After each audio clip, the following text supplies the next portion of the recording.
जी नमस्कार, मेरा नाम कृष्णपाल राठौर है और आप क्राइम बुक देख रहे हैं। इस स्पेशल एपिसोड में आपका स्वागत है। रुड़की को आप आईआईटी के नाम से जानते होंगे, क्योंकि आईआईटी का एक बड़ा कॉलेज वहाँ पर है, आईआईटी का संस्थान वहाँ पर है। लेकिन रुड़की को एक नाम से और जाना जाता है और वो नाम है चीनू पंडित। चीनू पंडित की कहानी आज हम आपको सुनाने वाले हैं। वो चीनू पंडित जिसने बंदूक को अपनी महबूबा मान लिया था। लेकिन आप सभी के मन में एक सवाल ये भी होगा कि पंडित गैंगस्टर कैसे बन सकता है। बिल्कुल ये सवाल आपका जायज़ है। जिस पंडित को मंत्रोच्चार करना चाहिए, जिस पंडित को कर्मकांड करवाना चाहिए, जिस पंडित को श्राद्ध और शादी करवाना चाहिए, वो पंडित आखिर बंदूक को महबूबा मान करके गैंगस्टर कैसे बना। इसकी कहानी हम बिल्कुल सरल शब्दों में आपको सुना रहे हैं। दरअसल कहानी की शुरुआत यहीं से करते हैं कि चीनू पंडित पर 27 मामले दर्ज हैं। 27 केस चीनू पंडित पर दर्ज है और सुनील राठी, आकाश त्यागी और चीनू पंडित ये तीनों की तीनों बेहतरीन दोस्त थे। अब सुनील राठी, आकाश त्यागी और चीनू पंडित, इन तीनों का नाम आप याद रखिएगा। दरअसल ये दोस्त दुश्मनी की राह पर भी एक समय था कि दुश्मन बन गए थे तीनों दोस्त। तो इनके दुश्मन बनने की कहानी मैं 1 बाय 1 आपको सुनाऊंगा और उसी में चीनू पंडित की कहानी जुड़ी हुई है। दरअसल चीनू पंडित रुड़की से विधानसभा का चुनाव लड़ना चाहता था, लेकिन विरोधियों ने ऐसा होने नहीं दिया। उसका रुड़की का विधानसभा का चुनाव जो है वो सपना का सपना ही रह गया। लेकिन ऐसा माना जाता है कि चीनू पंडित के भाई की हत्या जब हुई तो वो बंदूक हाथ में थामने पर मजबूर हो गया। उसके बाद में वो जेल गया और जेल में सुनील राठी और आकाश त्यागी से उसकी मुलाकात होती है और वो तीनों गहरे दोस्त बन जाते हैं। और कहा तो ये भी जाता है कि सुनील राठी और चीनू पंडित ये दोनों इतने ज़्यादा गहरे दोस्त थे कि ये जराइम की दुनिया में अपना एक अलग ही सिक्का जमाना चाहते थे। लेकिन इनकी दुश्मनी की वजह भी मैं आपको आगे बताऊंगा कि इनकी दुश्मनी हो क्यों गई थी। अब चीनू पंडित विधानसभा का चुनाव नहीं लड़ पाया रुड़की से, लेकिन उसने अपनी माँ को पार्षदी का चुनाव रुड़की से लड़वाया और जितवाया भी, यानी कि उसकी माँ को उसने पार्षद बना दिया। उसके बाद चीनू पंडित काफ़ी खुश था, लेकिन अपराध की दुनिया में वो धीरे धीरे अपना सिक्का जमा रहा था। रुड़की में उसने अपनी माँ को चुनाव जितवाने के बाद इतना सिक्का जमा लिया था कि रुड़की में वो एक तरफा, मतलब उसका अलग ही नाम चलता था। चीनू पंडित के नाम से ही लोग डरते थे। और ये बात सुनील राठी को खटकने लगी कि ये मुझसे बड़ा गैंगस्टर कैसे हो गया।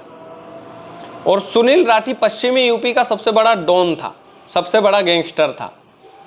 तो चीनू पंडित को ये बात खटकने लगी कि सुनील राठी मुझसे आगे निकल रहा है। बस ये आगे निकलने की दौड़ में ही इन दोनों की दुश्मनी हो जाती है और ये दोनों की दुश्मनी इतनी ज़्यादा बढ़ जाती है कि ये दोनों एक दूसरे के खून के प्यासे हो जाते हैं। अब ये दोनों रुड़की में जेल में बंद भी थे, लेकिन ये दोनों आपस में टकराए भी दुश्मनी के बाद, लेकिन ये दोनों कुछ बिगाड़ नहीं पाए एक दूसरे का। अब सुनील राठी और चीनू पंडित अलग अलग हो चुके थे, क्योंकि दोनों को बड़ा गैंगस्टर बनना था। दोनों को जुर्म की दुनिया में अपना अपना अलग नाम कमाना था। और इन दोनों की दुश्मनी के किस्से इंटरनेट आपको बता देगा। इंटरनेट भरा पड़ा है सुनील राठी और चीनू पंडित की दुश्मनी पर, क्योंकि इन दोनों ने जानलेवा हमला भी किया। चीनू पंडित का एक किस्सा आपको सुनाता हूँ। उसकी बेल होती है और वो बेल होते ही जेल से बाहर जाता है खुश होकर के, आज तो मैं घर जाऊंगा, अब मैं जेल से आज़ाद होने वाला हूँ। और जैसे ही वो जेल के बाहर कदम रखता है तो बाहर एक कार खड़ी होती है। उस कार में चीनू पंडित का भाई बैठा होता है। 3 लोग उसको पिकअप करने के लिए आए होते हैं। चीनू पंडित उस कार में जाकर बैठ जाता है। उस कार में जाकर जैसे ही चीनू पंडित बैठता है, उस पर AK-47 और 9mm की बंदूक से हमला हो जाता है और ताबड़तोड़ फायरिंग में उस कार में बैठे 3 लोग मारे जाते हैं और एक घायल हो जाता है। टोटल 5 लोग थे और एक को कुछ नहीं होता है। 3 लोग चीनू पंडित के साथी थे जो मारे जाते हैं, एक उसका भाई था जो घायल हो जाता है और एक चीनू पंडित जिसका बाल भी बाका उस फायरिंग में नहीं होता है। बाद में पता चलता है कि चीनू पंडित पर ये फायरिंग जो है वो सुनील राठी ने करवाई थी। अब चीनू पंडित ये ठान चुका था कि अब सुनील राठी को किसी भी कीमत पर छोड़ूंगा नहीं मैं। और ये कहा जाता है कि चीनू पंडित जो ठान लेता है वो करके दिखाता है। अब उसने सुनील राठी को गोली मारने की ठान ली थी कि अब सुनील राठी को छोड़ूंगा नहीं, इसने मेरे ऊपर फायरिंग करवाई है। अब आपने इन दोनों के अलग होने की कहानी तो सुन ली, लेकिन आकाश त्यागी का क्या? आकाश त्यागी और चीनू पंडित दोनों अलग अलग कैसे हुए? दरअसल चीनू पंडित को लगता था कि आकाश त्यागी मेरी मुखबिरी सुनील राठी से करता है और इसी वजह से मुझ पर फायरिंग हुई है। बस यही वजह थी कि आकाश त्यागी से चीनू पंडित बिन बोले दुश्मनी पाल लेता है, यानी कि मुंह पर तो दोस्त रहता है और पीठ पीछे वो दुश्मन रहता है। आकाश त्यागी को एक दिन रुड़की के एक क्लब में बुलाया जाता है और क्लब में बुला करके खूब शराब पी जाती है, शराब पिलाई जाती है, ये मान लीजिए। आकाश त्यागी शराब में धुत रहता है। चीनू पंडित क्लब के बाहर एक गनर को, एक शूटर को खड़ा करके रखता है और खुद क्लब के अंदर AK-47 लेकर वो पहुंच जाता है। अब चीनू पंडित और आकाश त्यागी का आमना सामना होता है। आकाश त्यागी नशे में रहता है तो उसे कुछ इतना ज़्यादा पता नहीं रहता है कि मेरी मौत होने वाली है, लेकिन चीनू पंडित AK-47 से ताबड़तोड़ फायरिंग कर देता है और आकाश त्यागी के सीने में 3 गोलियां दाग देता है और आकाश त्यागी की ऑन द स्पॉट मौत हो जाती है। मौत के बाद चीनू पंडित ये सोचता है कि अब मेरे मुखबिर की मौत हो गई है, अब सुनील राठी तक मेरी बात कोई पहुंचाएगा नहीं। लेकिन आकाश त्यागी ने कभी मुखबिरी नहीं की थी सुनील राठी से चीनू पंडित की, वो दोस्ती में पक्का था। लेकिन एक शक की वजह से आकाश त्यागी की जान चली जाती है। चीनू पंडित उस पर शक कर लेता है और चीनू पंडित उसको अपने रास्ते का कांटा समझकर हटा देता है। अब उसके बाद में चीनू पंडित सुनील राठी की हत्या की पूरी प्लानिंग बनाता है, पूरी प्लानिंग करता है कि इसकी हत्या कैसे करनी है। चीनू पंडित ने पूरा षड्यंत्र रचा और पूरी हत्या करने के लिए वो उत्तराखंड में ही घूमने लगा। लेकिन आकाश त्यागी की मौत के बाद पुलिस पूरी तरह से अलर्ट हो चुकी थी।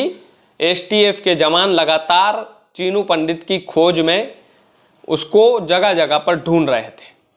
उत्तराखंड में ही एक दिन चीनू पंडित को पुलिस चारों तरफ से घेर लेती है। चीनू पंडित भागने की कोशिश करता है। चीनू पंडित ये सोच चुका था कि अब मैं पकड़ाऊंगा तो है, लेकिन एक बार ट्राई करने में क्या जाता है। तो चीनू पंडित भागने की कोशिश करता है। वो अपनी बंदूक से पुलिस के ऊपर फायरिंग भी करता है और अपनी जीप को भगाता है, लेकिन उसकी कार को पुलिस चारों तरफ से घेर लेती है और चीनू पंडित वहीं पर सरेंडर कर देता है। उसके बाद पुलिस की पूछताछ में वो बताता है कि वो पूरी प्लानिंग सुनील राठी को मारने की कर रहा था। उसी की तलाश में जो है इतने हथियार बरामद हुए। पुलिस उसके पास से AK-47 बरामद करती है और भी कई सारे संगीन हथियार चीनू पंडित के पास से बरामद किए जाते हैं। पुलिस की पूछताछ में वो बताता है कि हथियार सुनील राठी की मौत के लिए मैंने जमा करके रखे थे, ये सुनील राठी की मौत का प्रबंध था। उसके बाद में रुड़की के ही जेल में चीनू पंडित को डाल दिया जाता है। अब रुड़की की जेल में ही चीनू पंडित और सुनील राठी का एक बार और सामना होता है, लेकिन वो कुछ भी बिगाड़ नहीं पाते हैं आपस में। फिर दूसरी बार फिर से चीनू पंडित का सामना जो है सुनील राठी से होता है, लेकिन फिर भी वो बिगाड़ नहीं पाते एक दूसरे का कुछ। पुलिस को ये पता चल जाता है कि गैंगवार हो सकता है जेल में, इसलिए सुनील राठी को रुड़की से किसी और जेल में शिफ्ट कर दिया। अभी वो जेल का नाम मुझे याद नहीं आ रहा है, लेकिन कहीं और जगह पर शिफ्ट कर दिया।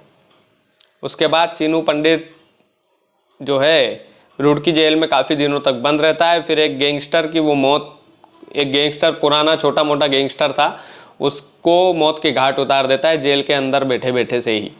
उसकी भी जांच बैठती है चीनू पंडित पर, उसका भी मुकदमा दर्ज होता है। तो ये तमाम सारी चीज़ें होती है। ये चीनू पंडित की एक कहानी। अभी भी चीनू पंडित जेल में है और जो है लगातार वो इन वारदातों को अंजाम देता है और बड़ा खतरनाक गैंगस्टर है। जाहिर सी बात है कि चीनू पंडित का नाम पूरे उत्तराखंड में चलता है। और IIT रुड़की जहाँ पर है, रुड़की IIT के लिए ही जाना जाता है, लेकिन दूसरा वो चीनू पंडित के नाम से भी जाना जाता है। तो ये सरल शब्द में पूरी कहानी थी चीनू पंडित की, और हमें उम्मीद है कि इतने सरल शब्दों की कहानी आपको समझ में आई होगी। बिना फैक्ट की कहानी हम सुनाते हैं जिसमें कोई सन नहीं, कोई बस मेन की चीनू पंडित कौन था, ये कहानी हमने आपको सुनाने की कोशिश की है। उम्मीद है आपको ये शो पसंद आया होगा। बाकी वीडियो को ज़्यादा से ज़्यादा शेयर कीजिएगा। चैनल यदि आपने सब्सक्राइब नहीं किया है तो प्लीज़ कर लीजिएगा। बाकी मिलते हैं अगली कहानी के साथ। बहुत बहुत शुक्रिया।